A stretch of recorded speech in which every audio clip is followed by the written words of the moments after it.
Hi there, I'm Karen Roby with Adrian Kingsley-Hughes, the ZDNet. We're talking today about iOS 13, some improvements here. And Adrian, right off the top, I know one of the big complaints people have, it seems, with Apple products is the battery, that it doesn't hold charge long enough. So we see improvements in this way.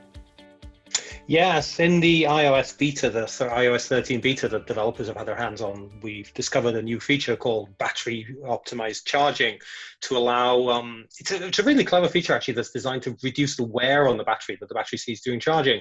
It charges the battery up to 80%, keeps it at that level, but then uses built-in artificial intelligence to know when you usually wake up in the morning and does that last 20% ready for when you wake up. Now, in practice, that sounds like a fantastic tool. But if you've got an irregular schedule, it'll be interesting to see how it'll work.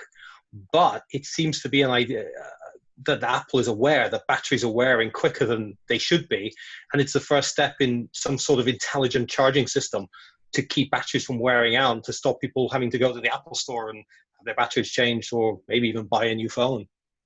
Yeah, it seems like that's what we usually end up doing. But this could be a good answer, maybe with weekends. If people sleep in a little bit, though, that could change things up, like you said. Now, in terms of ease of access, to our important things like passports, other IDs. I know there's a new feature involved with this. So talk about what people can do with their passports and other IDs, as I mentioned, and from there, what that means for security.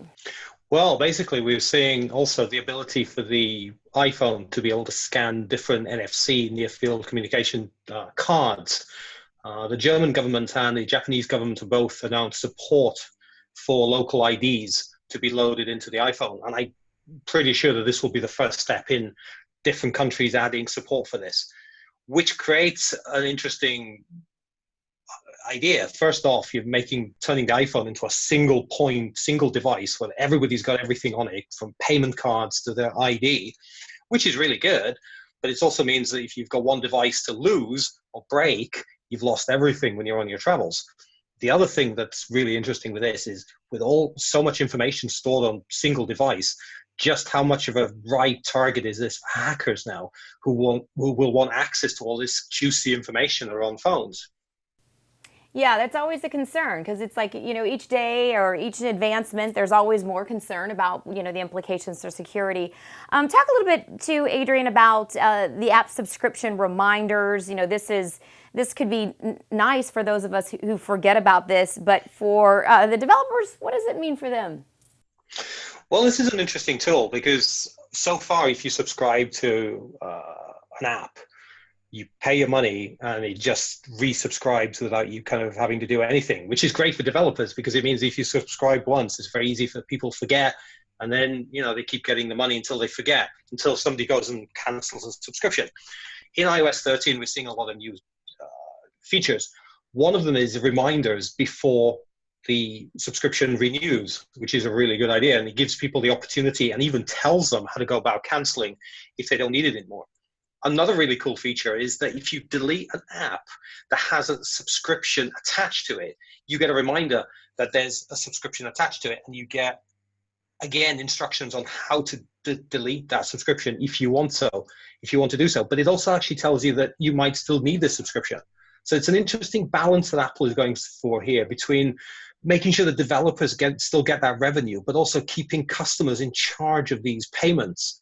And given how much I've heard from people who have had problems with Apple with subscriptions renewing for things that they're not using anymore and wanting their money back, I think Apple is actually now listening to the end user and actually putting the end user in charge of their own subscriptions. And I think that's a really good thing. It's a really good thing because it's happened to many of us. You don't even realize that it's been renewed or you're still paying on it. Then you find out there at the end. Wrapping up here, Adrian, do you feel like, we've talked about the smartphone industry many times, how it's kind of stalling out and what's the next big thing? Is anything fancier or more eye-catching coming? And maybe it's not. So it's just more advancements like this that maybe make our life a little bit more convenient or easier. That's what we have to look to, do you think? I think that's true. I think what we're seeing in iOS 13 really is Apple looking at iOS from a much more stood back position rather than just piling new features and new eye candy stuff into it. It's actually going, well, what do users really want? What would users find really handy here? And I think the things like features that make the battery last longer, features that allow people to actually kind of be in control of the money that they're spending, and also being able to put important documents and travel documents and ID cards onto the phone. I think these are really things that people will use. That maybe they're not things that people will be wowed by when they get it, but it'll soon build up that level of attachment to the iPhone, which is ultimately what Apple want. They want us to use iPhones. They don't want us to shift, and they want us to upgrade them after about 3 years when they get a little bit old. Yeah, most certainly. All right. Well, this definitely helps a step in the right direction in terms of giving a little bit more control to the consumers there. Well, Adrian, we thank you for your insight on this, and for Adrian's full article and more on iOS 13, make sure you check out ZDNet.